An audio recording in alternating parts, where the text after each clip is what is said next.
Well, I think that's most people back who have dropped off their children. Might be a few more still to come, but in case you hadn't guessed, I'm Neil, and I think most of you probably know that. This is Adam, and Adam's our guest this morning. The last 3 weeks we've had different guests with different stories. So 2 weeks ago, our Jackie, I don't know if Jackie's here today. Is Jackie around? Oh, she's at the back.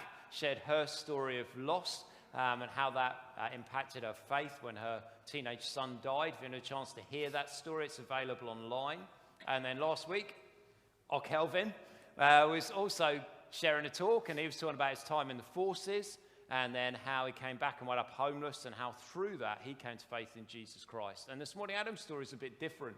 And it's not really a traumatic story as such, is it? It's got its moments, but it's more of a very different sort of story. Adam, for those who never met you before, just fill us in on your family, where you live, what you do now. Excuse me, I live in Bath, or just the other side of Bath. My wife, Ruth, and I have been married for 11 years, and I've got two kids. They're 8 and 6.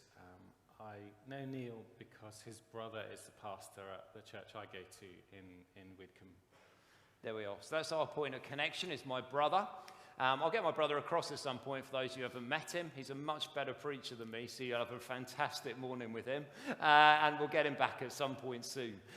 So, in terms of, Adam, the reason you're here today, though, isn't because you live in Bath, you've been married 11 years and have 2 children, because a lot of us could match that sort of story.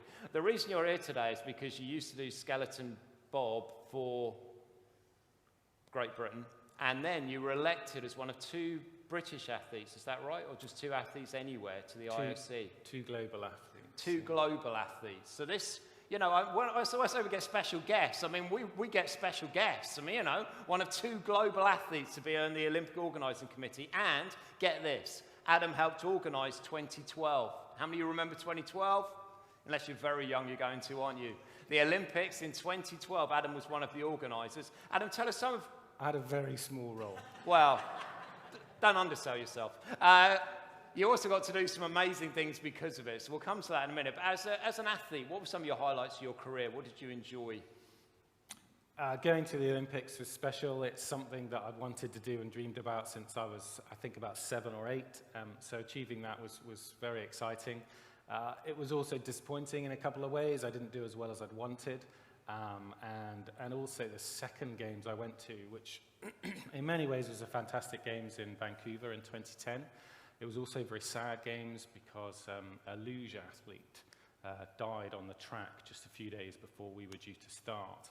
And there was a big blame game going on, and that was quite upsetting and caused, some pain, because we knew, you know, we were sort of a fraternity of athletes. So that was very sad. I suppose the career highlight in terms of performance would have been a silver medal at the World Championships the year before. Was probably my best result. That's pretty good, I reckon. Don't know if anyone can match it in the room. If you can, come and speak to Adam afterwards. You can swap medal stories. And then you were on the Olympic Organising Committee. Some of the highlights of being on that. For those who don't know what it is, just explain what it is and then what that enabled you to get kind of stuck into. So the International Olympic Committee is a group of 100 people from around the world, and not 100 nations. There's probably about 70 nations represented. They're kind of I don't like the phrase, but they're sometimes called the sporting royalty of the Olympic world. And the IOC essentially owns the Olympic Games and sort of a little bit like franchises it out or loans it out for each organising committee to put on the games in their city or country. So it's an eclectic and weird and wonderful group where there's quite a lot of money and fame. My wife and I were invited to Prince Albert's wedding in 2011, which was quite interesting, as you'd imagine. And my 2 favourite things you told me about that wedding. Tell us about the band and tell us about the wine. So I'm not a fan of after like a dessert wine, and so I wasn't going to have any. But someone said to me, "This wine costs €500 a bottle. You should really try it." So I was compelled to have a go, and it was all right. Yeah. Who was the band? I've forgotten. I thought you said, this covers band's really good.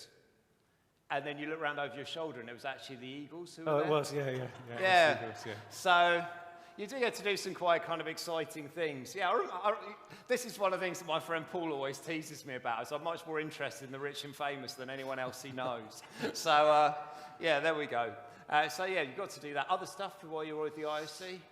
I suppose a couple of highlights would be, in terms of the role that I had while I was there, there was one athlete who's a Greek athlete, who's a volleyball player, and he lost his job and essentially his career because of a doping charge against him. And he swore nothing had happened, and he got doctors and various people to have a look at him and his physiology. And it turned out he had this hereditary condition which caused a raised amount of growth hormone in his body. It was relatively, it was understood, but it was a relatively new condition that was known. And he'd lost everything career-wise. And I met someone that knew him. I've never met the guy. I met someone that knew him. And because of my role in the World Anti-Doping Agency at the time as well, which I've been quite involved with, I was able to speak to the head science guy and push things forward and basically get the guy his job back. And he was then not known as a doper as well. So it's, you know, it's a small thing in the big scheme of things, but a big deal for that guy. So I was really pleased to be able to help him. And the other one on the anti-doping front was when I first joined, there were strong sanctions against athletes who did something wrong. And I think that was not unreasonable. But when countries or sports did things wrong, there was no consequence whatsoever. So they had this assessment called a compliance assessment, and I put my hand up in my first big meeting and said, so what happens if there's someone that fails? And there was just a deathly silence around the room. And so I spent the next 7 years campaigning to get consequences for countries and sport. The Russian crisis of doping crisis, I should say, which pales into insignificance in terms of what's happening at the moment. But they had a state doping plan and scheme, and that came to be known in about 2015, and that helped to accelerate the consequences situation. So those were two things that were that I was pleased to be part of while I was there. Yeah. Adam, there'll be some here who maybe haven't seen Skeleton Bob, and you sent me through an explanation which you gave on BBC Sport of how the sport actually works, and I've cut that clip. And are we all right to show that now, John? So if you've never seen it before, this is what Adam used to do. Hi, I'm Adam Pengilly, and I'm a member of the Great Britain Bob Skeleton team. Now, Bob Skeleton is a sport which combines speed and power with spatial awareness, agility and balance as you drive down the track. The sport was successfully reintroduced into the Olympics 4 years ago in Salt Lake City after a 54-year absence. Riders wear a special aerodynamic skin suit, a lightweight helmet and spikes with needles on the bottom and special toe caps. Now some people would think of this as just a tea tray with blades on. In actual fact, it's a sophisticated piece of engineering which costs up to £3,000 and weighs 5.5 to 6 stone, or 35 kilos. The athlete starts from a bent over sprint start position, pushes the sled for 30 metres as fast as they possibly can, and then dives aboard. The athlete continues down the track, accelerating up to speeds of 80 miles an hour. A skeleton sled has no brakes, and you steer using your shoulders and your knees, pushing into the sled, which causes the grooves in the runners to dig into the ice and steer through the corner. Now the winner is the person who gets the quickest time over 2 runs added together. Around the world there are 15 tracks, each one being different and ranging from 1 to 1.5 kilometres in length. Now the Olympic track here in Chisana is particularly technical, so we should see quite a few thrills and spills come race time.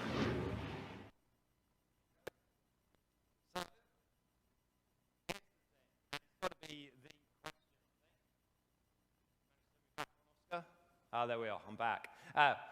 Here's the thing, here's the question. Why that sport? You know, there's quite a few others. I mean, when I was asking today, I was chatting to Susan, my wife, about what I should preach on, and without missing a beat, she just went, any passage on foolishness should cover it. So, Adam, why Skeleton Bob?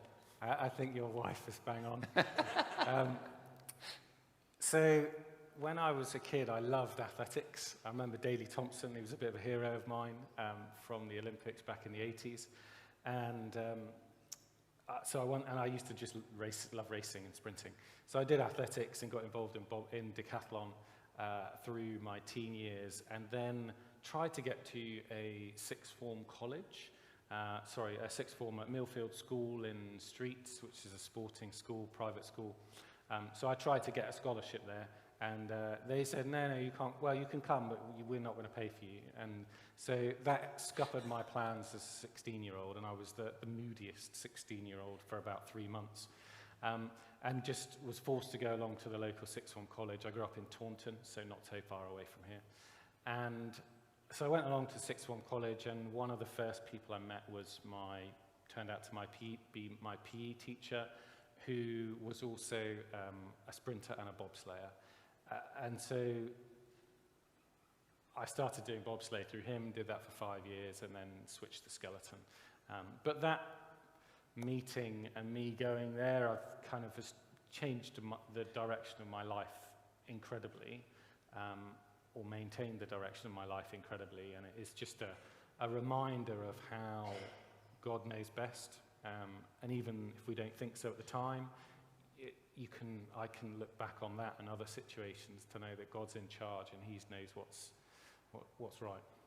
That's great. So you've mentioned God. Would you say during your kind of athletics career that you already had a Christian faith, or is that something you've come to later? Yes, I did. It was an immature faith, and I think a consequence of that is that it wouldn't have been obvious that I was following Jesus while I was competing, and that is something I look back on with regret. You spend a lot of time with your teammates and your team, traveling around the world, staying in places for weeks, or 1 week here, another week there. So you get to know people pretty well. And I look back in regret and think I didn't make the most of that opportunity to live for Jesus and to tell my teammates and my coaches about him. So were you brought up in a Christian family or not?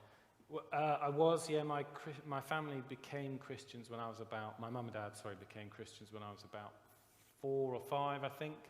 Mum went to toddlers at the local village church and just saw a difference in people and started asking about it. She dragged Dad along to an event, and he was there late because he was working late. At the end of the event, there was an altar call for anyone that wanted to follow Jesus and put their trust in him. And Dad was at the back and Mum was somewhere over here, or something like that. And they both walked forward separately and then met each other when they walked forward, which is just a lovely story. And my father talks about how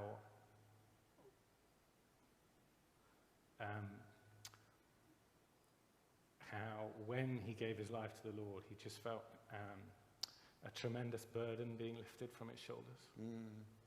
I think a lot of us can testify to that. It's when you realise, isn't it, just how heavy your sin is to carry, how guilty we are before God, and you just get that moment where Jesus just lifts that from you. It's just, it's quite a thing. Yeah.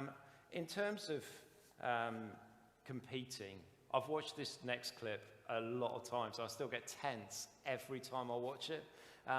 Is this the 2006 Olympics, the clip I'm about to show? Yeah. So this is your first Olympic run? Yes, it is actually, yeah. Sorry, it's a bit, all of the stuff's a bit old and a bit grainy, but yes, it is from that first game. Well, let's have a look, and then I've got a question on the back of this to ask you. But brace yourselves. Adam Pengilly was a bobsled coach, and like Rodman, only took up skeleton there 3 years ago. Let's hope his progress is just as rapid as hers.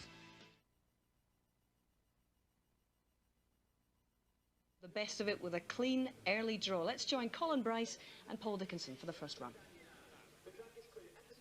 Well, both Britons resident in Bath. There's going to be a huge amount of interest, especially around Bath University here today.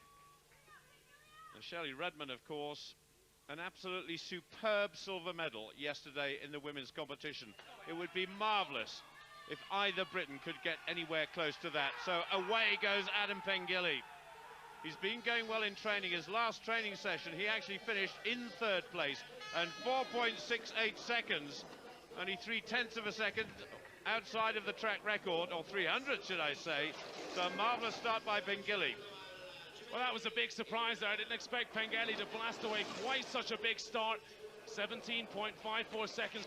And Paul, you have to address the fact that there's snow falling at the moment. This is only the aggregate of 2 runs.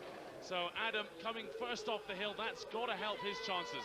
And Adam at the moment is looking very tidy indeed. I wonder how much the confidence of that last training run has contributed to this. The first competitor down the mountain. And this is where it gets very quick indeed. A little bit of steering going into that previous corner. Over 120 k's per hour. Now the track record, 59.19. He beat that in training the other day. He's going to be close this time. It's very quick. The first man down this Olympic skeleton course, 58.37. He's taken the track record apart. Not a bad way to start. Destroyed the track record. How did the games finish for you? Well, on the track record, the track at the Olympic Games is prepared tremendously, so a few of us broke it that day. I finished 8th in the end. I was 4th after that run, 300s off the bronze, and I made a mistake on the second run, quite a significant mistake, and dropped back to 8th. So I was quite disappointed for quite a long time, which reflected, I suppose, where my faith in the Lord was not...